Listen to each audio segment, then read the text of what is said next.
Jadi disampaikan oleh Rasulullah SAW bahwa yang kedua selain cinta dunia orang tua itu adalah tulul amal, panjangnya rencana.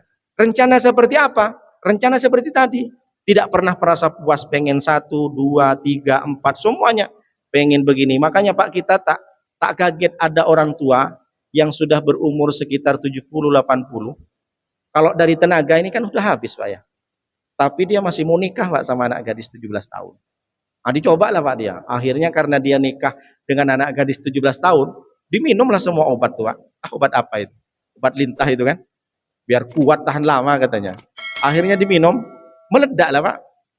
Kayak mana kalau motor cup itu? Motor cup tahun 70 diisi minyak pesawat. Meledak atau tak meledak? Tenaga kurang tapi nafsu besar. Jadi kalau ada seperti ini, kalau kita tengok di media sosial itu berapa banyak umur 70 melakukan pencabulan. Nauzubillah min dzalik. Ada kan Pak? Ada anak SD, dia umur 70, kita nggak kaget Pak. Rasulullah sudah menyampaikan. Kenapa? Karena dia selalu dalam hatinya menginginkan bagaimana saya merasa muda terus. Jadi tulul amal ini salah satunya adalah direm dengan iman. Iman ini bagaimana caranya? Yang tadi harus mencari ilmu lalu kemudian praktekkan.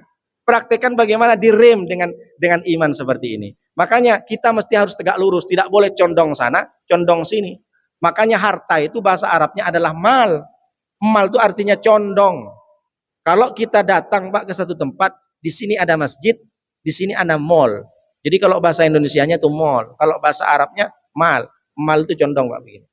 Jadi kalau ada pohon kelapa itu di laut, di pantai, lalu begini, itu namanya mal Pak. Makanya kenapa dibilang condong? Karena orang kalau dihadapkan satu tempat, ini masjid, ini mall, orang lebih condong ke masjid atau ke mall Pak? Pasti condong ke mall. Jadi mal itu harta artinya condong. Jadi apa maknanya? Kita mesti harus tegak lurus. Mudzabdabina baina dzalik, la ilaha ula'i wa la ilaha ula. Mestinya orang itu tidak boleh, oh saya gimana Pak Ustadz? Saya rasa-rasanya tuh memang saya juga cinta dengan dunia. Kadang-kadang saya tak cinta. Tidak boleh, kita mesti harus lurus. Cinta dunia itu kalau memang kita angan-angannya betul. Apa angan-anganan? Kalau kita nengok orang-orang yang ngemis di jalan, dia berpikir, oh gimana nanti aku bikin panti asuhan. Bagaimana aku bikin nanti panti jompo, nanti anak-anak yang manusia silver yang sering minta-minta di jalan tuh Pak, bagaimana caranya nanti ini dibuatkan tempat khusus, dilatih mereka yang suka menjahit, jahitlah. Yang ini yang sudah tua, bagaimana dia itu bisa bertani misalkan, atau merawat ternak. Angan-angan seperti itu bagus. Bagaimana nanti kalau hari tua aku pengen bikin panti asuhan, aku pengen bikin masjid, aku pengen bikin musola. Nah itu baru betul angan-angan. Jadi bukan berarti angan-angan tak boleh. Angan-angan yang tak boleh itu hanya cinta dunia dan sia-sia belaka. Jadi nanti kalau aku udah pensiun, aku pengen bikin kos-kosan besar. Nanti di situ aku bikin bisnis, bukan hanya sekedar untuk menawarkan jasa kos-kosan saja.